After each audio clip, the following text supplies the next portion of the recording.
چلیے بسم اللہ الرحمن الرحیم. وَتُعْتَبَرُ أَيْضًا فِي الدِّينِ، اور کفاءت کا اعتبار دین میں بھی کیا جاتا ہے. دین بولا گیا تو فوراً آپ کا ذہن جائے گا اس کا مطلب کیا ہوا؟ دین اسلام. حالانکہ وہ مراد نہیں ہے، اس لیے کہ یہاں پر جس کفاءت کی بات چل رہی ہے تو اس کا مطلب یہ ہے کہ اگر وہ کفاءت نہیں پائی جاتی ہے تو نکاح تو ہو جائے گا، مگر کفاءت نہ پائے جانے کی وجہ سے اولیاء کو حق اعتراض رہے گا، مگر نکاح ہو جائے گا. اور دین کا معنی اگر لیتے ہیں اسلام، تو اسلام میں برابری ضروری ہے کہ یہ بھی مسلمان ہو یہ بھی مسلمان ہو، تو یہ تو شرط میں سے ہے، نکاح کے منعقد ہونے ہی کی شرط میں سے ہے. اس میں کون سی، اس میں کوئی سمجھوتا ہی نہیں ہے کہ ایک دین پر ہو اور ایک غیر دین پر ہو تو نکاح ہی نہیں ہوگا. یہاں پر کس میں برابری کی بات چل رہی ہے؟ اس برابری کی کہ اگر نہ بھی ہو تب بھی نکاح کا انعقاد ہو جاتا ہے. ہاں البتہ اس کے فقدان کی وجہ سے اولیاء کے جو لڑکی کے اولیاء ہیں ان کو اعتراض کا حق ہوتا ہے. تو اس لیے اس دین سے مراد یہاں پر کیا؟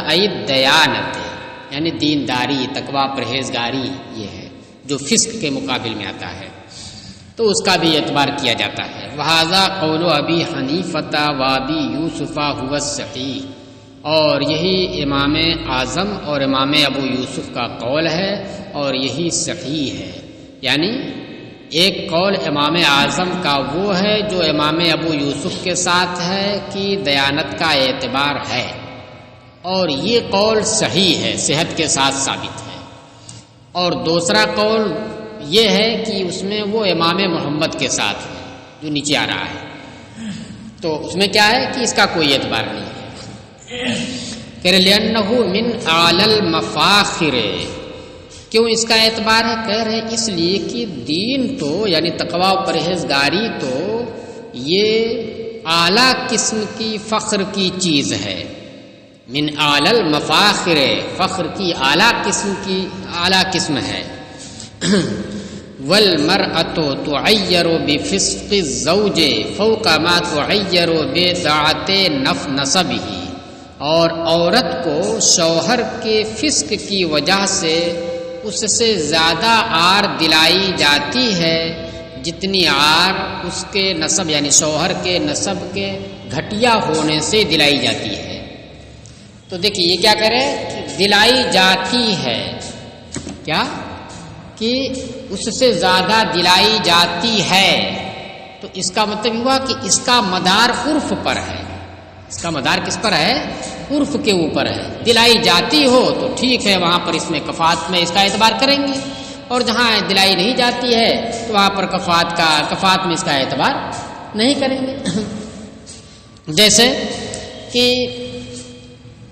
متقدمین فقہا نے یہ لکھا ہے کہ اگر کوئی شخص ظالموں کی خدمت کی نوکری کرتا ہے، ظالم حکام ہیں جو رشوت خوری کرتے ہیں، ایک دوسرے غریبوں کے اوپر ظلم کرتے ہیں، اور ان کے خادم کی حیثیت سے ہے، چپراسی کی حیثیت سے، ان کا جھولا بردار ہے کی حیثیت سے نوکری کر رہا ہے.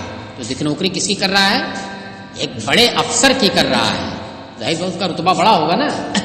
لیکن چونکہ ظالم افسر کے خادم کی حیثیت سے نوکری کر رہا ہے، تو جیسے وہ لوگوں کا خون چوس رہا ہے تو یہ بھی شریک مانا جائے گا خون چوسنے میں، کیونکہ خادم ہے.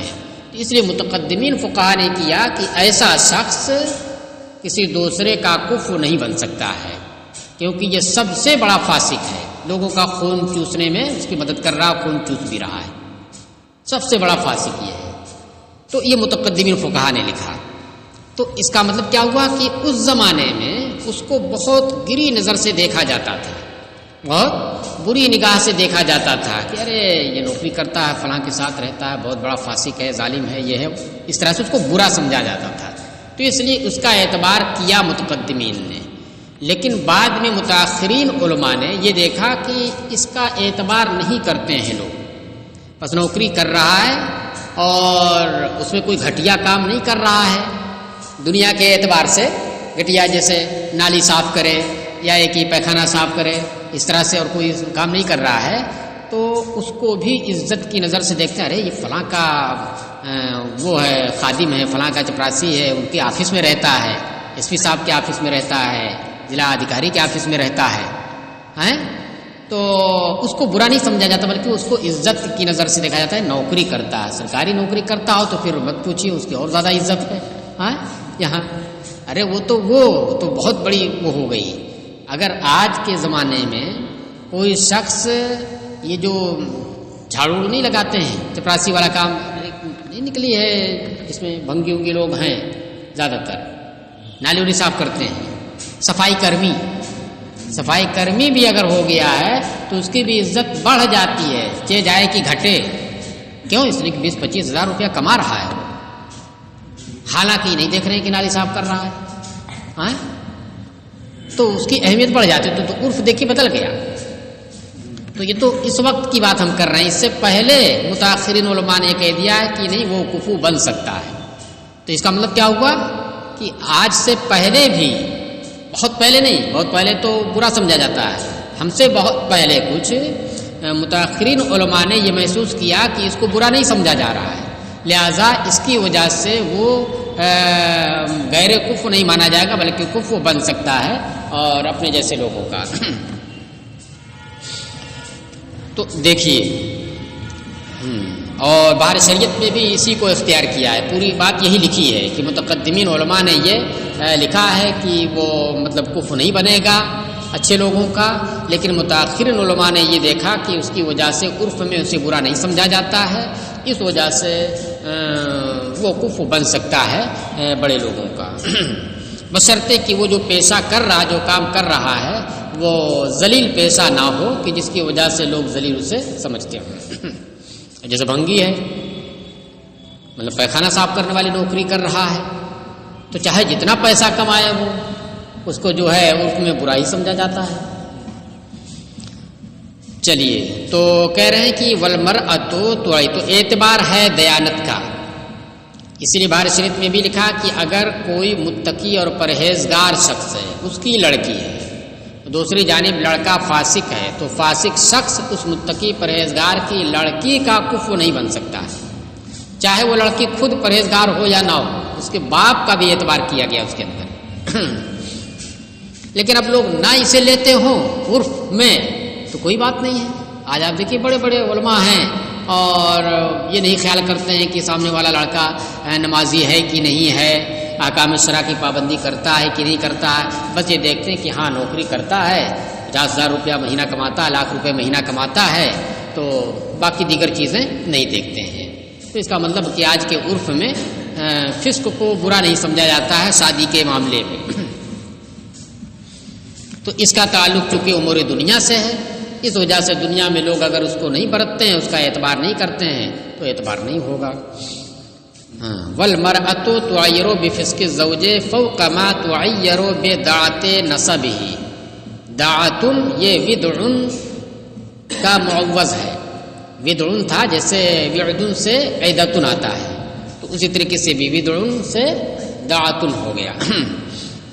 وقال محمد لا يعتبر لأنه من امور الآخرۃ، اور امام محمد نے فرمایا کہ نہیں، دین میں یعنی دیانت داری میں کفات کا اعتبار نہیں کیا جائے گا کیونکہ یہ چیز امور آخرت سے تعلق رکھتی ہے۔ فلا تبتنی احکام الدنیا علیہ، لہذا دنیا کے احکام یہ اس دین کے اوپر مبنی نہیں ہوں گے۔ الا اذا کان یسفع ویسخر منہ او یخرج الی الاسواق سکرانا ویلعب به الصبیان لأنه مستخف به، مگر یہ کہ جب اسے پیچھے سے مارا جاتا ہو، صفائے اسفعوک من ہوتا ہے پیچھے سے ہتھیلی سے اس پر مارنا، گدی کے اوپر پیچھے کا جو حصہ ہے ہوتا نہیں، آپ دیکھتے ہیں کچھ لوگوں کا مذاق اڑاتے رہتے ہیں، لوگ جاتے ہیں سے مار دیتے ہیں، اور مارو جی، اس کے بعد وہ اس کو خراب لگتا ہے تو گالی دیتا ہے، یہ کرتا وہ کرتا ہے، اور لوگ اس کا مذاق اڑاتے رہتے ہیں، یعنی بہت ہلکا سمجھتے ہیں۔ ابھی ایک لڑکا یہاں پر ہے، کبھی کبھی آپ دیکھتے ہوں گے ایک ایک کی گالی دیتا ہے اور پتھر وتھر اٹھا لیتا ہے، جیسے لگتا ہے ابھی واقعی مار دے گا، تو مذاق اڑاتے رہتے ہیں وہ۔ تو اب دیکھیے وہ کیا ہے، یہ مستخف، اس کو ہلکا سمجھا جا رہا ہے، وہ کیا ہو جائے گا؟ یہ اس میں سے آ جائے گا، اس کا مذاق اڑاتے ہیں۔ تو اس طرح کا اگر وہ فاسق ہے اس طرح، تو اس کا اعتبار کیا جائے گا، کیونکہ کوئی جو اس کے ساتھ اپنی لڑکی کو بیاہے گا نہیں، مگر جب کہ اس کو پیچھے سے مارا جاتا ہو اور اس کا مذاق اڑایا جاتا ہو، یا وہ بازاروں میں نشے کی حالت میں نکلتا ہو، اتنا پیتا ہو کہ نشے کی حالت میں بازاروں کی جانب نکلتا ہو اور بچے اس کے ساتھ کھلواڑ کرتے ہو، ہوتا ہے نہیں کچھ، لأنه مستخف بھی، تو اس کا اعتبار کیا جائے گا کیونکہ یہ ذلیل ہے، اس کی وجہ سے یہ ہلکا سمجھا جا رہا ہے۔ چلیے، قال وتعتبر فی المال، اور مال میں بھی کفات اور برابری کا اعتبار کیا جاتا ہے۔ وہو ان یکون مالکا للمہر والنفقۃ، دیکھیے مال میں بھی برابری کا اعتبار ہے۔ مال میں برابری کا اعتبار کا مطلب یہ نہیں ہے کہ لڑکی یا لڑکی کے باپ جس قدر مالدار ہوں اسی طریقے سے لڑکا والا بھی مالدار ہو، اس سے کم نہ ہو، یہ مراد نہیں ہے، بلکہ مراد اس سے کیا ہے؟ یہ ہے مال میں برابری کا کہ کم سے کم اتنے مال کا وہ مالک ہو کہ جو مہر معجل بن رہا ہے۔ کبھی کیا اس میں ہوتا ہے کہ کچھ مہر معجل ہوتا ہے، کچھ مہر معجل ہوتا ہے، الگ الگ جگہ کا عرف ہے نا، تو جہاں کا جیسا عرف ہو، اگر دونوں چلتا ہو کہ آدھا جو ہے معجل ہوتا ہے اور آدھا معجل ہوتا ہے، فوراً دینا ہوتا ہے، آدھا جو ہے معجل رہتا ہے، جب کبھی طلاق ہوتی ہے یا موت واقع ہوتی ہے تو اس وقت کا مسئلہ آتا ہے۔ تو اس طرح سے اگر ہے تو جتنی مقدار میں مہر معجل ہے اتنی مقدار مال پر قادر ہو، اور ساتھ ہی ساتھ اپنی اس بیوی کو خرچہ دینے پر قادر ہے، اس کا کھانا، کپڑا، رہنے کی جگہ اور بھی دیگر جو اس کے لوازمات ہیں سنگار وغیرہ کے، تو ان سب چیزوں کے دینے پر وہ قادر، اتنے پر قدرت اگر ہے تو اگرچہ اس سے زیادہ مالدار نہیں ہے، لڑکی سے زیادہ مالدار نہیں ہے، تو وہ کف بن جائے گا اس کا۔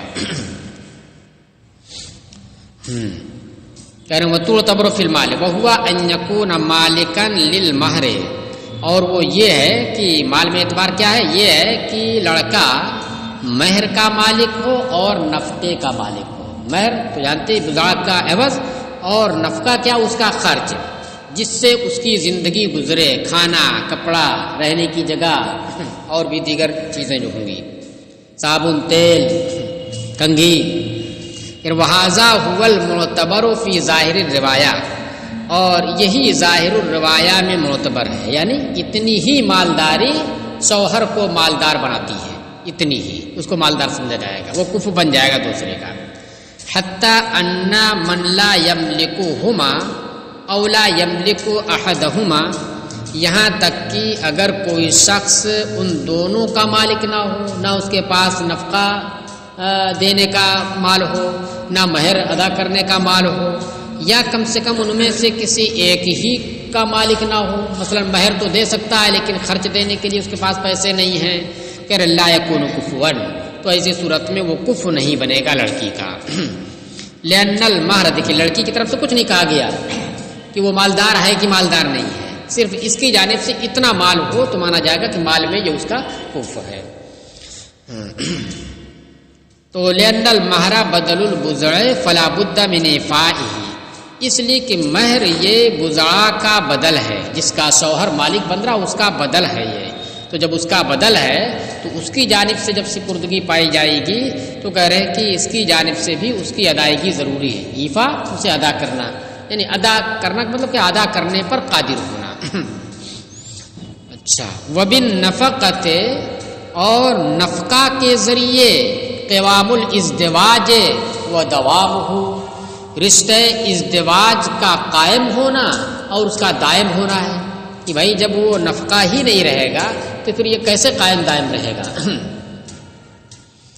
ہاں البتہ اب ایک چیز یہ بھی دیکھیے یہاں پر ہے، جو نفقہ کے اوپر قدرت کی بات کہی گئی ہے، تو نفقہ شوہر کے اوپر بیوی کا اسی وقت واجب ہے جبکہ بیوی قابل جمع ہو، یعنی اتنی عمر کی ہو کہ جمع کے قابل ہو، اور اگر ناقابل جمع ہے تو پھر اس کا نفقہ اس وقت تک واجب نہیں ہے۔ اور لہذا اگر نابالغی میں چھوٹے میں نکاح ہو جا رہا ہے تو صرف مہر کی ادائیگی پر قدرت ہونی، مہر معجل کی ادائیگی پر قدرت ہونی چاہیے اور نفقہ کے اوپر قدرت نہیں۔ والمراد بالمہر قدر مان تعارفوا تعجیلہ، اب بتا رہے ہیں مہر سے مراد یعنی مہر کی ادائیگی پر قدرت سے مراد اتنی مقدار ہے جتنی مقدار کی تعجیل کا لوگوں میں عرف ہے۔ مطلب کیا ہوا کہ اگر لوگوں میں عرف ہے چلو 50% فوراً دینا رہتا ہے، 50% جو بعد میں ایک عرف بن چکا ہے تو جتنی مقدار میں تعجیل ہے 50% ہے یا 20% ہے 25% جو بھی ہے جتنا ہے تو اتنے کی ادائیگی پر وہ قادر ہو بس، اور باقی کے نہیں۔ کہہ رہے لأن ما وراءہ مؤجل عرفا، اس لیے کہ اس معجل کے علاوہ جو ہوتا ہے یہ عرف میں مؤجل ہوا کرتا ہے، ادھار ہوا کرتا ہے، اور اس ادھار والے کا مطالبہ نہیں کرتی ہے وہ۔ کب اس کا مطالبہ ہوتا ہے؟ جب موت واقع ہو جائے، ان میں سے کسی کا نکاح جب ختم ہو جائے۔ پھر وعن ابی یوسف انہ یعتبر القدرۃ علی النفقۃ دون المہر، اور امام ابو یوسف سے یہ مروی ہے کہ انہوں نے صرف نفقہ کے اوپر قدرت کا اعتبار کیا ہے، مہر کو چھوڑ کر کے مہر پر قدرت کا اعتبار نہیں کیا ہے۔ تو وہ عرف کے اعتبار ہی سے وہ کہہ رہے ہیں۔ کیا کہتے ہیں؟ کرے اس لیے کہ مہر کی ادائیگی میں بڑی نرمی برتی جاتی ہے، مہر کی ادائیگی میں نرمی برتی جاتی ہے، نہیں بھی دیا تب بھی کوئی بات نہیں ہے، لڑکی جو ہے منع نہیں کرتی ہے، نہیں ادا کیا، اگرچہ مہر معجل تھا لیکن نرمی برتی جاتی ہے، تو یہ عرف پر ہی مبنی ہے۔ اور اگر عرف ایسا ہی ہو کہ نہیں بغیر اس کے ہاتھ لگانے نہ دیتی ہو، مہر معجل بغیر دیے ہوئے، تو پھر ایسی صورت میں اعتبار اس کا کیا جائے گا اس کے اوپر قدرت کا۔ تو اپنے اپنے عرف کے اعتبار سے کہا گیا لأنہ تجری المساہلۃ فی المہور، اس لیے کہ مہروں کی ادائیگی میں نرمی جاری ہوتی ہے۔ مساہلت مانے نرمی برتنا، چلو ابھی نہیں بعد میں دے دیں گے، حالانکہ معجل ہو چکا ہے لیکن پھر بھی اس میں مان لیا جاتا ہے۔ اور رہی بات نفقہ کی تو بھائی نفقہ کے بغیر کیسے چل پائے گا، کھانا کے بغیر رہ پائے گا کوئی، کپڑا کے بغیر رہ پائے گا؟ چلیے وَيُعَدُّ الْمَرْءُ قَادِرًا عَلَيْهِ بِيَسَارِ أَبِيهِ، اور لڑکا اپنے باپ کے مالدار ہونے سے مہر پر قادر سمجھا جائے گا۔ یعنی ایک ہے مہر اور ایک نفقہ، دونوں پر قدرت ہونی چاہیے۔ تو اگر لڑکے کا باپ مالدار ہے تو اس کی مالداری کی وجہ سے اس لڑکے کو مہر کی ادائیگی پر قادر مانا جائے گا۔ یہ بھی عرف ہی کے اوپر ہے، کیا ہے؟ یہ بھی عرف ہی کے اوپر، عرف ایسا ہی ہے کہ لڑکی کا باپ جو ہے، لڑکے کا باپ شادی کراتا ہے تو مہر کی ذمہ داری بھی وہی رکھتا ہے، وہی پیسہ ویسا ادا کرتا دیتا ہے، تو یہ عرف ہی کے اوپر ہے۔ وہی کہہ رہے ہیں کہ وہی عد، اور مرد کو اپنے باپ کے، اس کے باپ کے مالدار ہونے کی وجہ سے مہر کی ادائیگی پر قادر سمجھا جائے گا۔ فَأَمَّا الْكَفَاءَةُ فِي الْغِنَىٰ فَمُعْتَبَرَةٌ، رہی مالداری میں کفاءت اور برابری کہ لڑکی والا جس قدر مالدار ہے اس سے کم نہ ہو لڑکے والا، تو کہہ رہے ہیں فَمُعْتَبَرَةٌ فِي قَوْلِ أَبِي حَنِيفَةَ وَمُحَمَّدٍ، تو اس کا اعتبار طرفین کے ایک قول میں کیا گیا ہے، امام اعظم اور امام محمد کے قول میں اعتبار کیا گیا ہے۔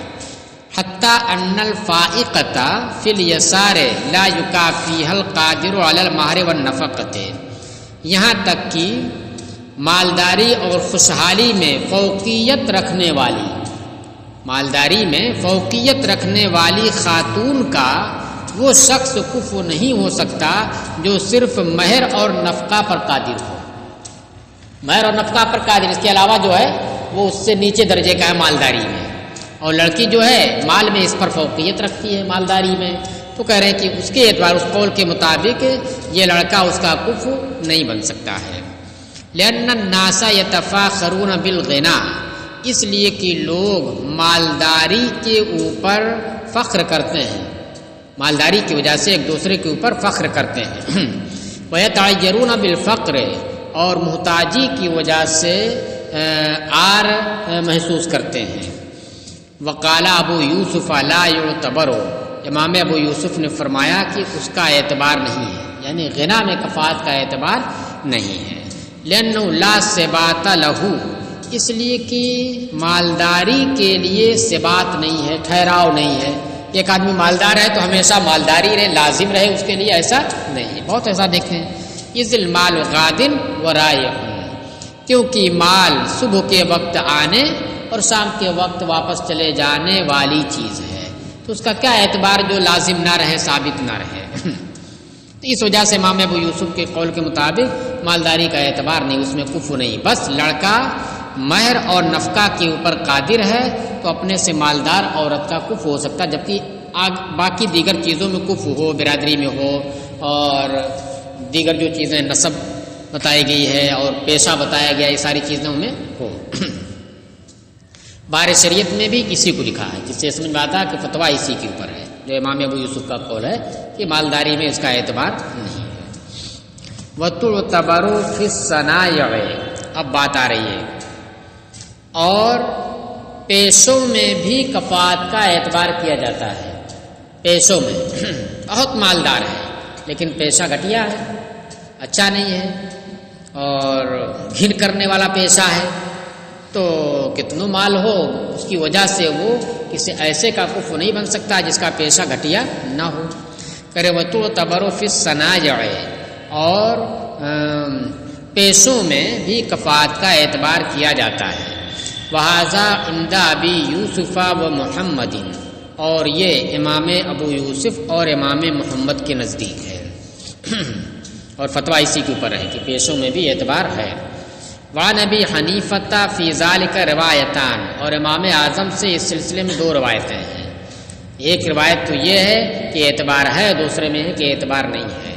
وعن ابی یوسف انہ لا یعتبر، اور امام ابو یوسف کا مذہب تو وہی ہے، موقف تو وہی ہے کہ اعتبار کیا جائے گا، لیکن ایک روایت ان کی جانب سے یہ بھی ہے کہ اعتبار نہیں کیا جائے گا۔ جب ان آتا ہے تو اس کا مطلب کیا ہوتا ہے کہ ایک روایت ان سے منقول ہے کہ ایک قول یہ بھی انہوں نے کیا تھا، اور اندہ کا مطلب ہوتا ہے کہ یہ ان کا موقف ہے، اسی پر عمل ہے۔ تو دیکھیے اندہ پہلا نا، اندہ ابی یوسف و محمد۔ وعن ابی یوسف، اور امام ابو یوسف سے ایک روایت یہ ہے کہ انہ لا یعتبر، کہ اس کا اعتبار نہیں ہے، الا ان یفحش، مگر یہ کہ وہ پیشہ بہت کھلا ہوا برا ہو۔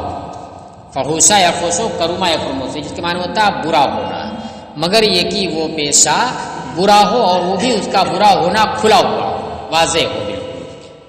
مثال دیکھیے، کل حجام والحائق والدباغ، جیسے کہ پچھنا لگانے والا، آج ہمارے عرف میں حجام کس کو بولتے ہیں؟ نائی کو بولتے ہیں نا، حجام لگانے والا، حالانکہ عربی میں حجام یہ کس کو بولتے ہیں؟ پچھنا لگانے والے کی بیماری کی وجہ سے خون جو ہے رگوں سے پھاڑ کر کے پھر وہ پائپ رہتی تھی، آپ نے دیکھا ہوگا، کیا نام ہے وہ، جیسے وہ دیکھی نہیں ہوتی ہے گول ٹائپ، وہ ربر کی ہوتی ہے، کہ ڈال کر کے ہوتا ہے، اسے دباتے ہیں اس کو، پھر چھوڑ دیتے ہیں تو کھینچ لیتا ہے۔ دوا میں عام طور سے آتی ہے نا، ڈراپ کے لیے بچوں کو پلانے والا نہیں آتا ہے، تو ربر اوپر لگا رہتا ہے، تو دبا کر کے پھر شیشی میں ڈالتے ہیں اس کا منہ، پھر چھوڑ دیتے ہیں تو وہ کھینچ لیتا ہے، وہ کھینچ لیتا ہے تو پھر اس کے بعد اس کو پلا دیتے ہیں، یہ ہوتا ہے۔ تو اسی طریقے سے، اور اس کو آسان سمجھیے، آپ نے دیکھا ہے،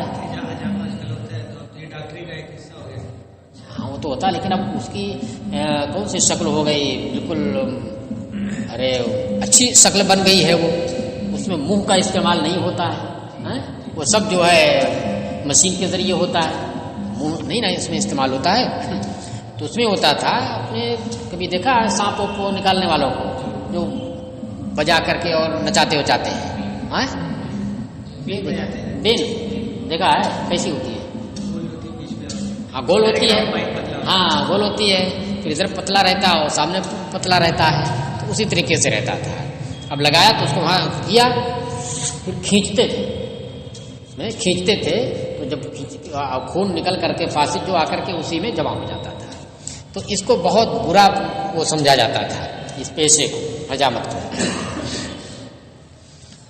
والحائک اور جلاہا بنائی کرنے والا.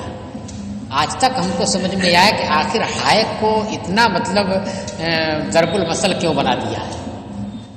خاص کر آپ لوگوں کے لیے تو بالکل نہیں یہ چیز آتی ہے، سمجھ میں آتی ہے. یہاں کے لوگوں کے لیے ریشم کا کاروبار کرتے ہیں، بتائیں ریشم ایک اچھا مانا جاتا ہے، ہاں صاف ستھرا. لیکن جہاں بھی کہیں بات آتی ہے پیسے کے خراب ہونے کی، کالحائک والحجام، اتنا بڑا جیسے لگتا ہے کیا معاملہ تھا. تو ہم نے غور کیا تو اس میں یہ سمجھ میں آیا. ہمارے گھر پہ ہم نے دیکھا تو بہت پرانے زمانے کا رکھا ہوا تھا کوٹھے پر، وہ برس تھا بڑا سا، اتنا بڑا برس، ہاں برس. تو پتہ چلا، پوچھا گیا کہ اس سے کیا ہوتا تھا. پتہ چلا کہ یہ دھاگا بنا کر کے اور پھر اس کے بعد اس دھاگے میں ماڑی لگائی جاتی تھی، اور ماڑی لگانے کے بعد جیسے منجھا نہیں بناتے ہیں ٹائٹ کرنے کے لیے، تو وہ اسی اس میں ماڑی لگا کر کے پھر اسی سے مانجا جاتا تھا اسی برس سے. تو کپڑا خوب دھاگا خوب ٹائٹ ہوتا تھا اور پھر کپڑا بھی بنا جاتا تھا، بالکل اسے کھڑا ہو جاتا تھا کپڑا. تو اب اس میں تو کوئی سی بات نہیں دکھ رہی ہے، لیکن جب آپ باہر ماڑی لگائیں گے، اس میں ماڑی میدے کی ہوتی ہے، میدے کو پکا کر کے اور اس کو بنا کر کے لئی جس کو کہتے ہیں، اس کو ماڑی کہتے ہیں. جب لگائیں گے، اب خاص کر اگر برسات کا موسم ہے تو کیا ہوگا، مکھیاں اس پہ بیٹھیں گی سب، تو گھن محسوس ہوتی ہے کہ نہیں محسوس ہوتی ہے. تو ہم کو سمجھ میں آتا ہے کہ یہی چیز رہی ہوگی اور جس کی وجہ سے اس پیشے کو برا سمجھا گیا ہے، یہی چیز. ورنہ آج دیکھیے کہیں کچھ نہیں ہے، خاص کر ریشم والوں کے لیے تو بالکل شاندار قسم کا پیشہ ہے یہ. اور آپ خود سوچئے، کسانوں کا ذکر نہیں آتا ہے. کسان جو کھیت میں جا کر کے کام کرتا ہے، اس کی بہن بیٹیاں بھی جا کر کے بے پردہ ہو کر کے کام کرتی ہیں، ان کا ذکر نہیں آتا ہے. ہاں کپڑا بھی نہیں پہنے رہتے ہیں اور ان کا ذکر آتا ہے، جبکہ یہ آرام سے صاف ستھرے کمرے میں بیٹھ کر کے اور پورے پردے کے ساتھ خواتین بھی کیا ہے لوگ چلاتی ہیں یا کرگا بنتی ہیں اور ساری چیزیں ان کی محفوظ ہیں، اور کیا نام ہے کوئی گندگی کی بھی چیز اس کے اندر نہیں ہے.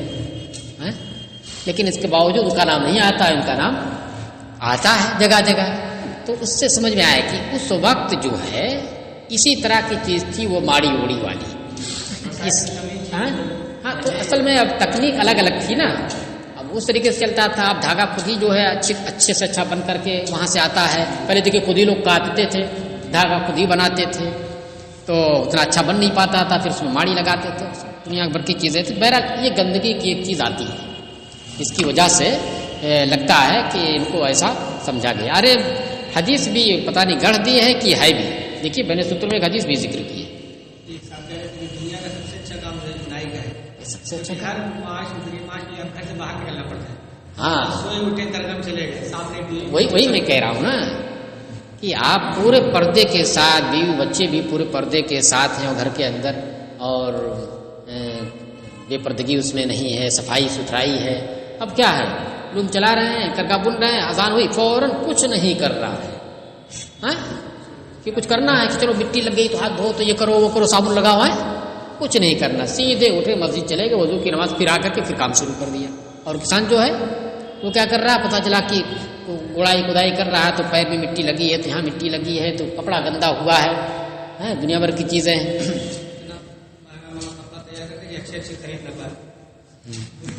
اصل میں کیا ہے، تیار کرنے والوں کی اہمیت نہیں ہے، بیچنے والوں کی اہمیت ہے. بتائیے جلاہے ہو گئے غیر کفر، اور انہی جلاہوں کا تیار کیا ہوا کپڑا جو بیچ رہا ہے مارکیٹ میں، وہ سب سے معزز اور سب سے مشرف مانا جاتا ہے کہ اس کا عام آدمی کفر نہیں بن سکتا ہے. بزاز عطار، بزاز کا نام عطار کے ساتھ آتا ہے.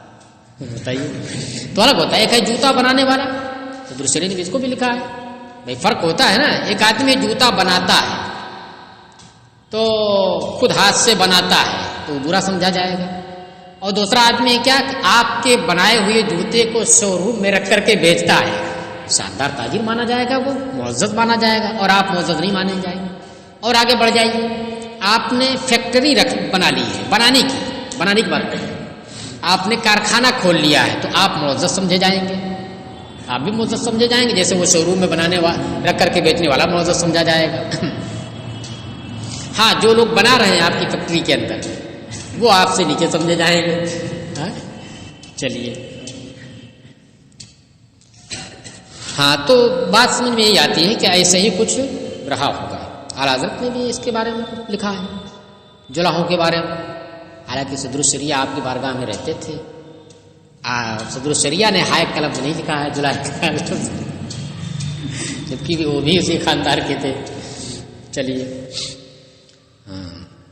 ایک صاحب کا تبصرہ ہے، اور وہ صاحب کیا آپ کے شرر مسائی صاحب ہی کا، ابھی 2-4 دن پہلے آئے تھے، تو اس پر وہ کہہ رہے تھے کہ بڑی ہمت کا کام یہ تھا صدر الشریعہ کا کہ اعلیٰ حضرت کے ساتھ رہ کر کے ان سے استفادہ کیا، جہاں سے جلاحوں کے خلاف اعلیٰ حضرت نے جو ہے کفات پات کا مسئلہ اور امامت کا مسئلہ جو ہے خلاف لکھا ہے، لیکن پھر بھی آپ جو ہے برداشت کرتے ہوئے وہاں پر رہے۔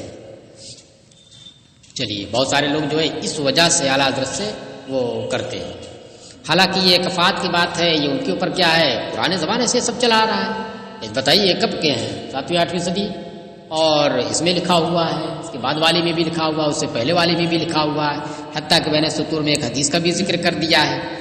یہ بہت بات ہے کہ موسی صاحب نے جو ہے اس کو لکھ دیا واللہ عالم بصحتہ، یعنی ہے اس میں کچھ نہ کچھ، ہاں اس کا اعتبار۔ چلیے، وان ابی یوسف انہ لا یعتبر، اصل میں دیکھیے ایک چیز اور ہم دیکھ رہے ہیں یہاں پر کہ دیہات اور ایک ہے شہر، تو دیہات میں زیادہ اعتبار ہے بنسبت شہر کے، ہے چیز ہے نا یہ؟ نہیں بھائی، شہر میں جو لوگ رہتے ہیں، مختلف برادری کے لوگ رہتے ہیں، تو وہاں کم اس کا اعتبار، شادیاں کر لیتے ہیں، ضرورت پڑی تو کر لیے، حالانکہ برادری کا فرق بھی ہے، لیکن دیہات میں تو ہاں بھائی برسر روزگار ہے اور کھلا جلا لے گا تو کر دیتے ہیں، لیکن دیہات میں تو بہت سوہانی روح ثابت ہوگا اگر کسی بڑی ذات کی لڑکی نے اور نیچے ذات کے لڑکے سے شادی کر دی، آپ دیکھتے ہیں کہ مطلب کیا کیا ہو جاتا ہے، اس کو زندہ جلا دیا کرتے ہیں اللہ کی پناہ سے، اور مار ڈالتے ہیں، بہت کیا کیا کر دیتے ہیں۔ تو بہرحال چلیے، سب کا مدار کس پر ہے؟ عرف کے اوپر ہے۔ کل حجام والحائق والدباغ، اور چمڑے کی دباغ دینے والا، یعنی کچا چمڑا لے کر کے پھر اس کو جو پکاتے تو اس میں بھی بدبو آتی ہے۔ اچھا، وجہ الاعتبار ان الناس يتفاخرون بشرف الحرف ويتعيرون بدناءتها، اعتبار کی دلیل یہ ہے، جس میں یہ اعتبار کیا گیا ہے کہ اعتبار کیا جاتا ہے، اس کی دلیل یہ ہے کہ لوگ پیشوں کے اچھے ہونے پر فخر کرتے ہیں، بے شرف الحرف، حرفہ کی جمع حرف، پیشوں کے اچھے ہونے پر فخر کرتے ہیں، ارے وہ عطار ہے، وہ کپڑے کی تجارت کرتا ہے، اس پر فخر کرتے ہیں۔ وَيَتَعَيَّرُونَ بِدَنَاءَتِهَا، اور اس کے گھٹیا ہونے پر آر محسوس کرتے ہیں، یہ تو بالکل کھلی ہوئی بات ہے۔ وجہ القول الآخر، اور دوسرے قول کی وجہ، جس میں یہ ہے کہ نہیں اس کا کوئی اعتبار نہیں، پیشے کا کوئی اعتبار نہیں، تو اس کی وجہ یہ ہے کہ ان الحرفۃ لیست بلازمۃ، پیشہ یہ کوئی لازم چیز نہیں ہے، پیشہ کہ جس نے کوئی پیشہ اختیار کر لیا تو لازم ہو جائے، بھائی آج کر رہا ہے چھوڑ کر کے دوسرا کام کرنے لگے گا، ایسا بہت آپ دیکھتے ہیں، آج یہ کام کر رہا تھا کل چھوڑ دیا، چلو دوسرا کام اس میں سکسیس نہیں ہو پایا تو دوسرا کام اختیار کر لیا۔ تو دوسرے قول کی وجہ ہے کہ پیشہ یہ لازم نہیں ہوتا ہے۔ وَيُمْكِنُ التَّحَوُّلُ عَنِ الْخَصِيصَةِ إِلَى النَّفِيسَةِ مِنْهَا میں ضمیر کا مرجع الحرف ہے، اور ممکن ہے گھٹیا پیشے سے عمدہ پیشے کی جانب پھر جانا، منتقل ہونا، یہ کوئی لازم چیز نہیں ہے، تو اس لیے جب اس میں تحول ہو سکتا ہے تو یہ بھی کس کے طریقے سے ہو گیا؟ مال کی طریقے سے ہو گیا، صبح کے وقت آیا شام کے وقت چلا گیا، لہٰذا اس کا کوئی اعتبار نہیں۔ تو اسی طریقے سے بھی آج یہ کام کر رہا ہے، چلو کل چھوڑ کر کے دوسرا کام کرنے لگے گا، دکان کر لے گا. آج ساڑی بن رہا ہے، کل جو ہے ساڑی خرید کر کے بیچنے لگے گا. دونوں میں فرق ہے، گرستہ بن جائے گا. چلیے